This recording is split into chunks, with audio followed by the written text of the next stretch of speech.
Hey, NFL playoffs are starting to take a little bit better shape. Bowl games still waiting to get started. We'll talk about that in just a bit. Let's talk football.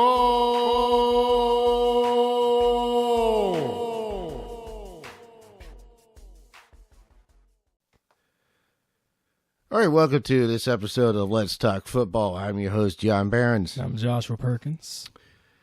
Okay, so I think our division leaders, for the most part, are pretty much understood. Patriots, the Houston Texans, New Orleans Saints, LA Rams, Chicago Bears. I would say the Dallas Cowboys pretty much took control of that division. The only two that are really up for grabs still at this point is the AFC North with Pittsburgh just having a one-game lead over the Ravens with 3 to go, and then KC has a one-game lead over San Diego with those two teams playing this coming Sunday. So that's going to be a huge game there for those two teams. That could end up deciding the division. I don't know. I still kind of favor KC at this point.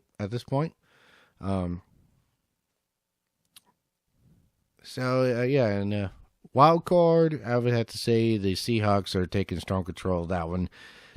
Minnesota is still in possession of the number 6 seed, despite being 6-1, which to me just kind of speaks for the mediocrity of the league this year. And they've been struggling as of late. Vikings, they had a lot of hype coming into this season. You know, the signing of Kirk Cousins, which was huge for their offense. Bringing back Dalvin Cook from injury, Latavius Murray coming back at running back.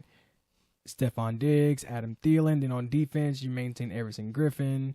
You know, you maintain your linebacking core led by Anthony Barr. Your secondary.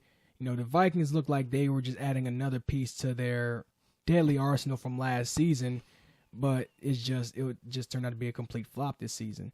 I mean, Vikings, they still have time to turn things around, but I mean, they got to get a lot together. Time is ticking away, but at the same time, you do have a bunch of teams sitting there at 6 and 7. Like Carolina, who's now riding a 5-game win streak, and they're going against the New Orleans Saints next Monday coming up. On Monday Night Football. And here's something about the Saints: the Saints are going up against a Panthers team that is,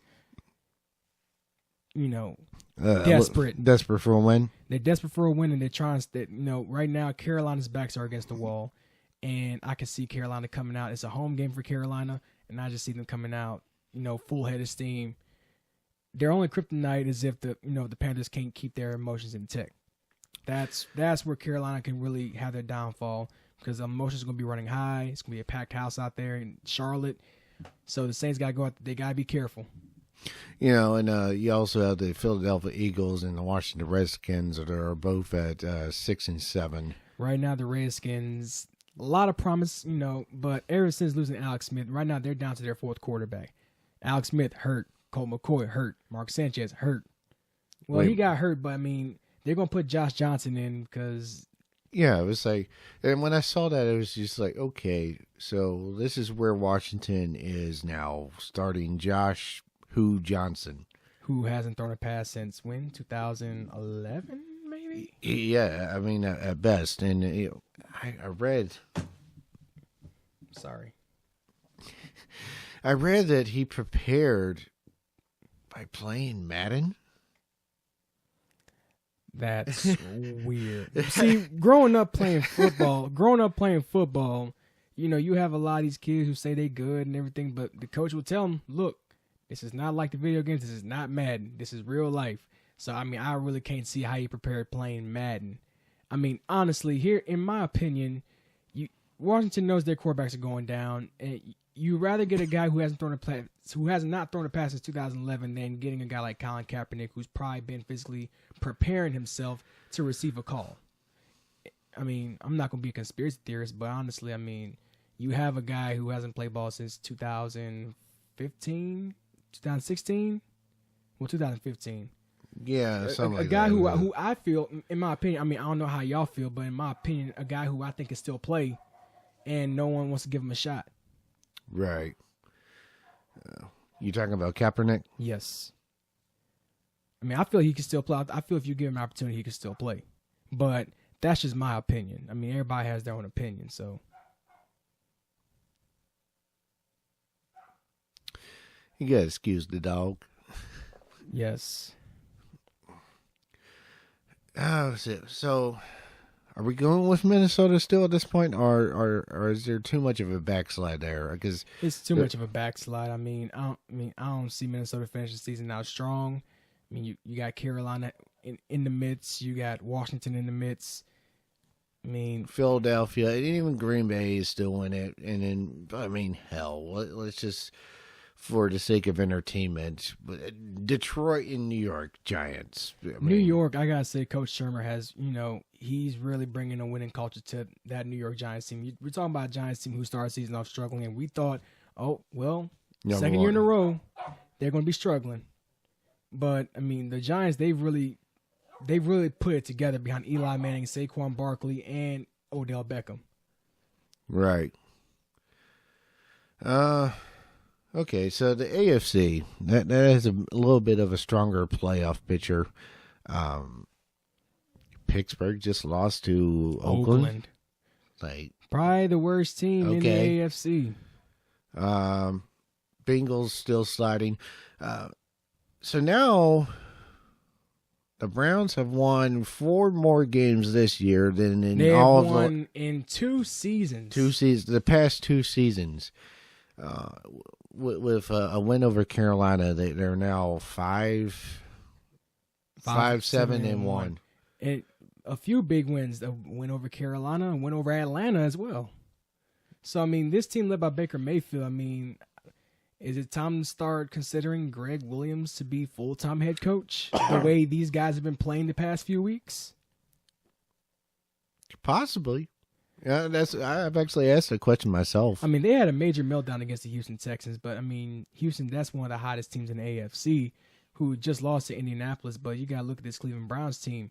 Yeah, they might not be a playoff team this season, but I mean, if they pick up from where they left off going into next season, we could be looking at a dangerous dark horse in the Browns next season. They're young. They still got a lot of talent. And, okay, so we got to kind of look at the only spot open, it looks like at this point, would be the final wild card in the AFC, which, Baltimore or Pittsburgh, whoever ends up winning the North, could end up being left out of the playoffs altogether.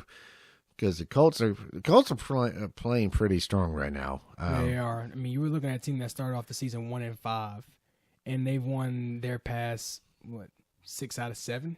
They would have to. They're 7-6 right now. So yeah, that would have to be an accurate statement. And also, don't count Tennessee out neither. Tennessee's been playing some pretty good football the past couple They weeks are, well. but my money would be more on Indianapolis right now than Tennessee. They have more of a complete team than Tennessee does. I mean, Tennessee is they're that type of team. They show up when they want. And they, Andrew Luck is on pace for comeback man of the year.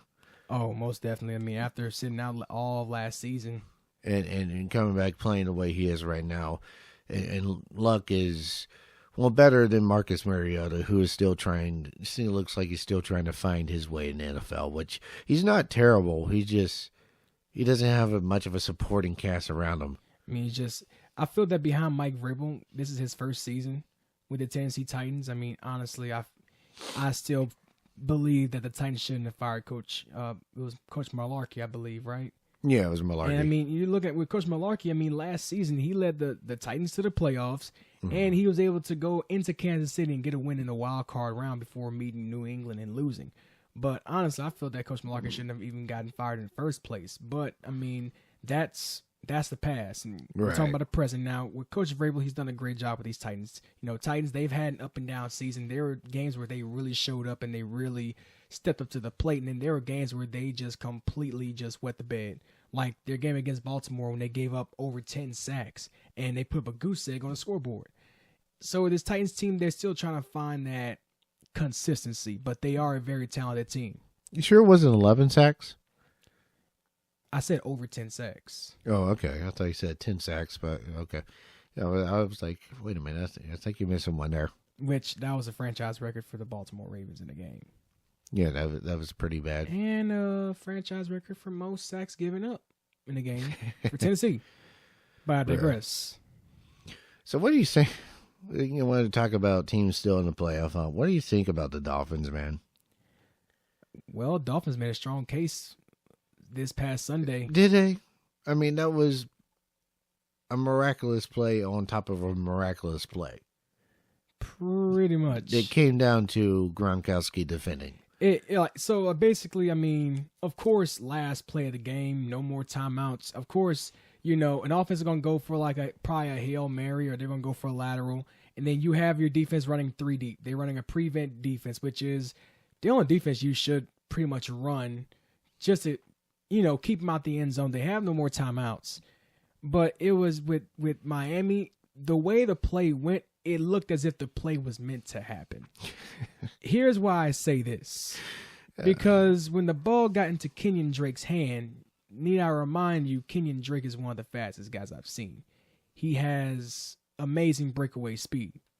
And when he found that open space, I knew that he was gone. Gronkowski was not going to catch him. No. Especially when... Tight end playing defensive back. Especially when I saw Gronkowski miss that angle on Kenyon Drake. It was just that play was meant to happen. The way... If you look at who Ryan Tannehill gave the ball to, you look at, you know, he first threw the ball to Kenny Stills. And you saw all, you know, the ball went to the most sure-handed guy's hands. Mm-hmm. So, I mean, big win for Miami, and New England slump in Hard Rock Stadium continues. Yeah, well, I mean, they're still sitting at 9-4, so they're tied with the Texans right now for the number 2 seed, but you know, that's still wait to see how that one plays off. I'm not too sure who has the tiebreaker there. Well, here's my question: who do you see taking the AFC right now? If you ought to pick right now on who you think can outlast the whole AFC, who can do it? Based on how teams are playing right now? Based on how teams are playing right now. Who can win the AFC, in your opinion? This might surprise you, but Indianapolis. Really? Yeah. So you think Indianapolis can go to Arrowhead and beat the Chiefs? Yeah. I mean, if Baltimore can hang with them with a rookie quarterback, yeah. That's a good point. I was going to say the LA Chargers, just how they've been playing. I mean, Chargers are a good option. They've been playing very well, and I can actually see them winning a battle against Kansas City. Now, I'm not trying to take anything away from Kansas City. They are a miraculous team. Patrick Mahomes is doing things that I have not seen from other quarterbacks, like how he did a no-look pass against Baltimore, which is like unreal. Yeah. But that comes from his baseball background, so. I mean, Baltimore. To me, Baltimore is a good. I mean, they did take KC into overtime, but after Indianapolis beating Houston last night, and the Patriots game going against the Dolphins and having it ending the way it is. I mean, this, even with Tom Brady, okay, this is not. Tom Brady is starting to show his age a little bit. Yeah, he is. I mean, we're starting to see some shades of his age. I heard a statistic on ESPN radio where it's like 22% of his passes are off target. And that's something that was not going on, you know, during the early and middle stages of his career. Yeah, look at Tom Brady, you're looking at a very accurate quarterback. You're looking at a guy who can make the throws when needed, but now he's starting to miss some throws. I mean, he's still good. You know, he is. We're not taking anything away from him, but we're just saying. But this is, you know, I mean. But we're just saying, dude's getting old. If I had to guess, last year was the last truly good season of his career. I mean, he's obviously on decline right now. Yeah. So, right now, based on how everybody's playing now. He's 40 years old. 41. 41? Oh, wow. He's old. He's old. Yeah, I mean, no, I know he had to go playing until like 45, but I don't see that happening. If y'all looking for a sugar granddaddy to hit up Tom Brady, he got money. I think he's busy with Giselle. So yeah. But yeah, that's my pick right now. Indianapolis, I think, they're playing at the level of what it would take to make a run come January. Now, can they win in February? I don't know. But I do say this: look for Indianapolis as of right now. Look for Indianapolis to make a run. So that's pretty much your pretty much the wild card that can beat anybody in the AFC. Yeah. I mean that's a pretty good prediction. I mean the way that Indianapolis has been playing. I mean they started off struggling, but that's the growing pains of having a brand new head coach and having your starting quarterback finally in the lineup after missing all of last season. You add a couple of new, you have your rookies in there, you have a couple of new acquisitions in there. And so they were going through, the growing pains, but now they've gotten acclimated with each other. They built that chemistry, and Indianapolis, they're looking like a well-oiled machine. So I definitely agree with you about Indianapolis. This can be a team that this is a wild card I can possibly see taking the AFC if they keep playing the way they've been playing. And the NFC, I still say, I still sit on there, even though they're still open. I think 99% chance is that Los Angeles and New Orleans are going to take the top 2 seeds, and it would be extremely difficult to have to go into Los Angeles and New Orleans back-to-back weekends and knock off. It's probably 2 of the best teams in the league. In the league, not just that, but they're at home where they obviously play better at home. Both teams do. Chicago won. I mean, honestly, I could see a team going into the Coliseum and beating the Rams. The Coliseum is not too much of a hostile environment as far as like now. I would rather. If I have to get to the Super Bowl, I would rather go through the Coliseum than go through the Superdome. That's just me personally. I agree with that statement there. Because I'm just saying, like, if somebody has to go into LA to get to the Super Bowl, you actually have some sort of chance. The reason why I still give you just like slim chance is because of how good that Rams team is with Jared Goff, Todd Gurley, Robert Woods, Brandon Cooks, and that offensive line. But do you see any of the teams that would be playing wild card weekend beating the Rams and Los Angeles, turning it around, going to New Orleans, beating the Saints in the Dome? Oh, not a chance. But if both teams take the top 2 seeds, they both get a first round bye. So right. I wouldn't see a team going into LA and then into like New Orleans unless you're going from divisional round to the NFC Championship game. Yeah, that's not to say that Dallas and Chicago aren't really solid teams, especially now how they're playing. I could say, I don't know if you're going to agree with me on this, but I could say the only team that would have the slightest chance of going into LA winning and then going into New Orleans and winning, I could say the team with the slightest chance would be Seattle. Really? I would probably say, because Seattle, the division rivals with LA Rams, is always a showdown whenever they go against each other. Yeah, but both of those games ended like 33-31, something like that. They're identical scores. True, but I feel that, but like I said, and I've said before, if the road to the Super Bowl goes through the Superdome, you might as well just kiss it goodbye. You might as well give the Saints the NFC and let them go to Atlanta because you're not going to beat the Saints in the Superdome, especially during playoff time.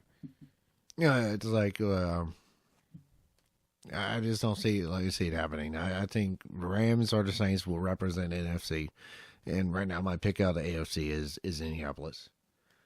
So could we be seeing maybe see a rematch of Colts and Saints Super Bowl? Well, if you want to call it a rematch, yeah. I wouldn't call it much of a rematch because we went up against the original Indianapolis Colts. This is a brand new Colts team, a brand new regime. So yeah, the first matchup was Drew versus Peyton. So this would be Drew versus Andrew. So Drew versus Drew.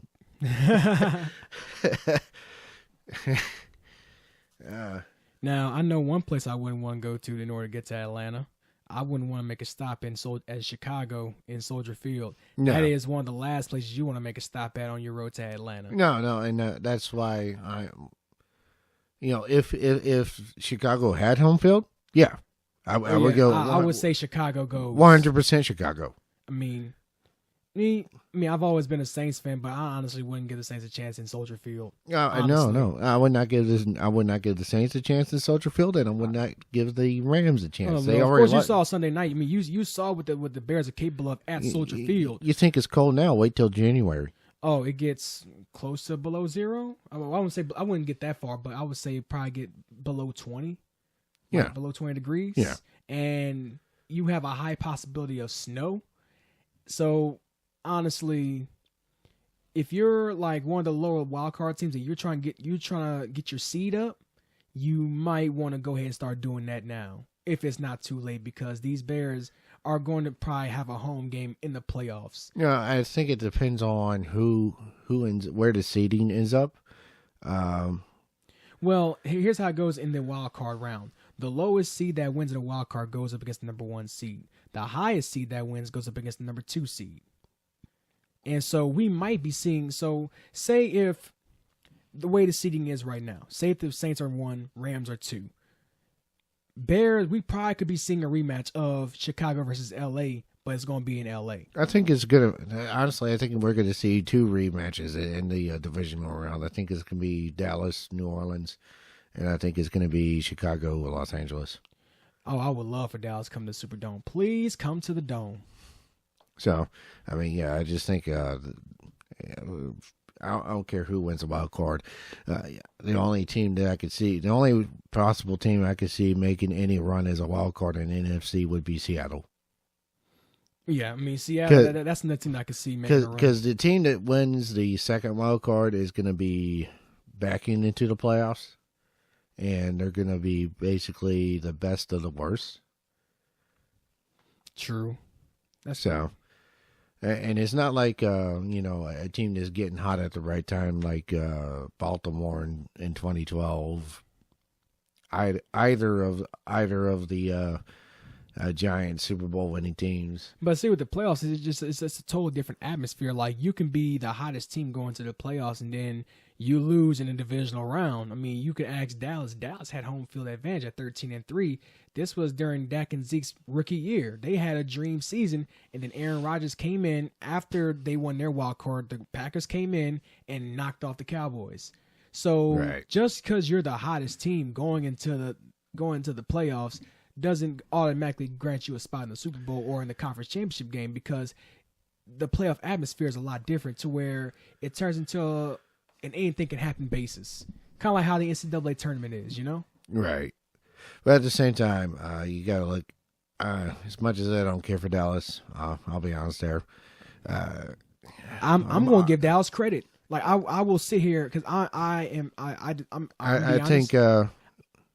going to be honest, I despise the Dallas Cowboys. I've never been a Cowboys fan. I've always not been a fan of them, but I will give the Cowboys credit. The Cowboys are riding a 5-game win streak, and this can be a team that can probably make some noise, and they could probably overcome their curse as far as not getting a playoff victory, because they've been choking in the playoffs. Every time they go to the playoffs, they choke, but I could see them possibly making some noise in this year's playoffs, the way they've been playing. Well, what I'm trying to get to is just watching Dallas play. It almost looks like the Dak Prescott has a better rapport with Amari Cooper than he did Dez Bryant. Oh, most definitely. Just like Amari Cooper, like Amari Cooper, he's more teachable than Dez Bryant. That's where the chemistry between Dak and Cooper has that advantage. Is that Cooper, he's younger, and he's always willing to learn. Like, Cooper is a student of the game. I mean, and that's how Nick Saban groomed him back when he was in Alabama. And so I feel that Amari Cooper, his willingness to, he has the hunger and drive to win. He's willing to do anything. Even if he has to change his role in order to do it, he'll do it. It's just he's more of a team player, and he's more teachable. And, when you have those qualities, everything falls in line. I mean, you saw Cooper against the Eagles, 10 catches for 217 yards and 3 touchdowns. And the dude is just absolutely clutch. Like, he came through in the clutch for Dak Prescott so many times against Philadelphia. Like, that last play in overtime when Dallas won, like, lucky, but you can't tell me that was just absolute clutch by Amari Cooper, being able to locate the ball and get in for the touchdown. So, Well, let's deviate from the current discussion a little bit, but obviously stick with NFL. We don't have any college to talk about. So, getting close to New Year, which obviously means NFL draft. Yeah. The team to look for in the draft would be currently Oakland Raiders with 3 first-round picks. And let's just say, I mean, you gave up Khalil Mack. You gave up Amari Cooper. You gave up Bruce Irvin. They need to choose wisely. If anything, they need to get a weapon on offense. They got to give Derek Carr a weapon. Is there a first-round receiver this year? Not to my knowledge. Yeah, that's not what that. If they get the first overall pick, I right now they need to get somebody on their defense. And so, which is why I was about to say I would not be surprised if they pick Nick Bosa. Well, Nick Bosa right now, he's probably the number 1 prospect overall in the draft. And no, that with him healing from his injury this season, that's why he left Ohio State to heal his injuries and focus on the draft. I feel that Nick Bosa is going to come in healthy, and he's going to come in a lot more focused because there's going to be a lot of pressure on him after how he left Ohio State in the middle of the season. There's going to be a lot of pressure on him to produce. I mean, you left your team early, so we're going to be expecting more out of you. The other so just right now, where do you see Ed Oliver going? I see Ed Oliver going in the top 5. I see him going anywhere in the top 5. But then again, I mean, Devin White and Greedy Williams are both expected to go top 5 as well in this draft. So you think the top 10 could be dominated by defense this year? Oh, no doubt about it. I mean, you look at the top prospects. You look at guys like Nick Bosa of Ohio State, Ed Oliver out of Houston, Devin White and Greedy Williams out of LSU. Also, don't forget you got Quentin Williams out of Alabama, who dominated in the front 7 this season for the Crimson Tide. I mean, Quentin Williams can be a top 5 pick. So, if not the top 10, most definitely top 5 will be dominated by defense. I mean, honestly, I could say the only quarterbacks we'll probably see in the top 10, I would say Justin Herbert out of Oregon. He'll probably be a top 10 pick. So, Greer out of West Virginia, you don't see him going? It's a possibility. I mean, he's going to skip this bowl game for West Virginia. I mean, I think we've seen quite a bit out of him during his time. And with Will Greer, what I'm impressed with was how he evolved this game from when he was at Florida to going to West Virginia, and how he's grown as a player on that field. I mean, he got into a lot of trouble when he was at Florida, got kicked off the team, and then Dana Holgorsen gives him an opportunity at West Virginia, and he did not disappoint at all.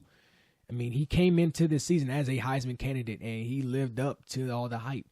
And so I could really see him, I could say probably the best quarterback in the draft this season. I mean, a lot of people are saying Justin Herbert, but I got to say Will Greer. The job that he's done at quarterback with the West Virginia Mountaineer team. Yeah. I also have to ask, what is your opinion on the Heisman Trophy going to a player who won't even play pro football? Or likely won't play pro football? Well, my first thought was Bo Jackson 2.0. That was my first thought. With Kyler Murray, and Kyler Murray, and I feel that the Heisman Trophy award, I feel like for one of the first times it came down to not only the stats and what you did for your team, but it also came down to who executed better on the field. Because like the Heisman candidates, you look at Dwayne Haskins, Kyler Murray, Tua Tagovailoa, all quarterbacks. So I think what the committee did, I think it came down to the mechanics and to the fundamentals and what these players are really capable of doing. Yeah, the stats are nice, but we got to see kind of like, we're not only seeing how you play, but we're also seeing how you execute your craft. Am I making sense? Yeah. And I felt that Kyler Murray executed his craft a lot better. Though Tua Tagovailoa faced tougher competition being in the SEC, I mean, I think the game that, in my opinion, I think the game that decided the Heisman Trophy was championship weekend. Tua Tagovailoa struggled against a tough Georgia defense. He struggled. Kyler Murray, on the other hand, I mean, he came through in the clutch for Oklahoma against Texas in a rematch. I mean, Tua Tagovailoa, he had some problems with injuries this season. Yeah, he played in pretty much every game this year. He did have some trouble with injury. And with Kyler Murray, I mean, he stayed healthy as a horse all season. And with Kyler Murray, you're looking at probably one of the fastest quarterbacks in college football history. One of the fastest quarterbacks, because, you can't discount Michael Vick and Lamar Jackson. But I think Kyler Murray did a lot of things that no quarterback has ever done. Yeah, one of the things I just kind of felt was a little bit weird was, that they gave the Heisman Trophy to, someone who was a top 10 draft pick, but was drafted in the top 10 this past June. Do you see Kyler Murray ever playing football? It's possible. It's possible, I would love to see him on the football field. I would love to see him in a NFL uniform. But it's one thing to play defensive back or running back and then play baseball. It's another thing to be quarterback and then also play baseball. With Kyler Murray, in my opinion, I feel that Kyler Murray made the right decision by choosing to go Major League Baseball, the NFL. Because I think what Kyler Murray was thinking, because in the MLB, there's more money, and then you have a higher chance of achieving longevity as far as your pro career. Because, pro careers don't last forever. No. Eventually, you're going to retire. Eventually, something's going to happen to you. So I feel that Kyler Murray made the right decision as far as the money is concerned and as far as career longevity. He was the top 10 draft pick in this past MLB draft. So yeah, and he's gonna have a multi-million-dollar signing bonus. And I feel that he has a better chance of making an immediate impact in baseball than he will in football. Because in football, depending on where he gets drafted in the NFL, most likely they'll probably sit him down to let him learn first. He's under 6 feet, isn't he? He's like 5'11", 5'10". Drew Brees is 6 foot, and he's considered short. Yeah, 6 foot in cleats. That's what they show. Drew Brees is probably maybe a good 5'10", 5'11" without the cleats on. I'm probably taller than him without the cleats. So, have you ever looked at speaking of Tua, you ever looked at how some people, like myself included, have trouble pronouncing his last name? Yeah. Have you ever seen his full name? I have not. So his Tua is his nickname, right? Wait, really? Yeah, that's not. I didn't know. Please pull it up. We're gonna do it. We're gonna do the Tagovailoa challenge. I'm gonna look at his real name. Wait, nope, not gonna even try it. I already see it. Wait, I'm gonna try. Oh my God. So he's for those who don't know, Tua is actually Samoan. He's from Hawaii.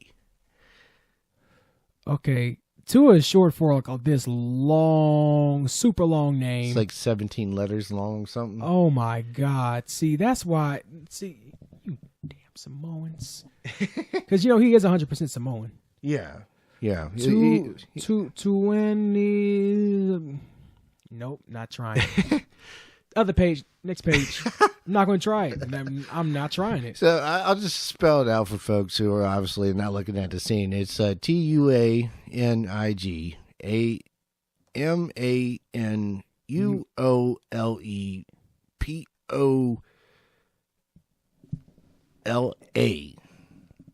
Not going to try it. We're going to stick with Tua Tagovailoa. So yeah, someone hit us up in the comments if you want to with how to pronounce that, because we can't. I wouldn't even know where to start. I don't want to offend people, so I'm not even gonna try. It's hilarious. As hilarious as it would be to watch me try to pronounce Tua's full first name. I'm not going. Nope, not trying it. I'm not going to try it. That is not happening. Great quarterback, but Mr. Tagovailoa, I'm not going to try and pronounce your first name. All right. So, anything else on our agenda? Like we said, we really don't have any college football to talk about. Bowl games have already been set. The stage has already been set. We're going to cover more as we get closer to the college football playoff. It's going to be fun. What I don't like, I understand what I want to talk about is these draft prospects sitting out for their final game. Yeah, that's what now. on the business side of it, when it comes to business, it's a good decision because you basically, getting rid of any chance of you getting injured. And one thing about a draft prospect, you do not want to get injured before going into the draft because that will drastically hurt your draft stock. And draft stock is important because the higher you get drafted, the more you get paid on your rookie contract. Everybody knows this. But as far as from a moral standpoint, from a moral and emotional standpoint, I mean, this is the last time you're dressing up in a college uniform. This is the last time you're taking the field, with your brothers. I mean, and there's a lot of college players because I mean you have a low chance of getting drafted into the NFL anyway. There's a lot of college football players that, that bowl game is their last time they'll ever suit up. Right. And they wish they had the opportunity to go into the draft, but they're still going to suit up anyway. Like Greedy Williams, he's sitting out. Will Grier sitting out. Ed Oliver sitting out. And I just feel that's business-wise, it's a good idea because you don't want to get injured and you're keeping yourself healthy. But at the same time, I mean, on an emotional standpoint, you're just leaving your team out to, roast. Like Will Grier, I mean, he's the leader of the offense for West Virginia. That offense runs directly through him. And he's sitting out for their bowl game, which I don't know why you want to do that. Greedy Williams, I mean, for LSU, you're going against one of the most explosive offenses in the nation in UCF. And yes, they don't have McKenzie Milton, but if you paid any attention to, the American Conference Championship game when UCF took on Memphis, that quarterback Dariel Mack, he could put up numbers too. And he will sling it into that LSU secondary. Now that UCF knows that LSU won't have Greedy Williams, Coach Heupel is going to target that secondary completely. Yep. Well, we don't have too much outside of that to really talk about. I mean, we could drag out on the episode, but then it would just be rambling. Yeah. At that point. So y'all better listen to our show before I come find y'all and hunt y'all down. I'm telling you. We're going to have to talk about, put your headphones, if I got to tie you up, put a cover over your mouth and, open your ears up. You will listen to us. Oh, yeah, you will. John, I'm serious. Nah, I'm just playing. Just messing with you. So, yeah, thank you for tuning in to this episode of Let's Talk Football. You can find us on all the good places, Facebook. On Twitter, you can find us at AI Sports 3. We even have our own website, AISportsNetwork.com. This is our first, we're going to start uploading video for YouTube, seeing how it's more of a video platform, and we're looking to get into doing more video projects as well. Sorry for the awkward angle, but I mean, it's a start though. Yeah. So until we can get out of my room, it's gonna have to be until somebody can drop a good 40-50 gun on our lap. We'll bring y'all better content. But for right now, what you see and what you hear is what you get. Yeah, I mean, we're recording in my room, so I think people don't have high expectations. We still love our viewers, and we still love all our listeners. We love y'all. Yeah, well, thank you to the 1,027 people who tuned in. Which was a major jump. Like, when I saw that, my jaw just completely dropped. Yeah, 1,027 views. Just seemingly out of nowhere. So, okay, enough of that for now. I'm John Behrens. I'm Joshua Perkins. Signing out. Bye.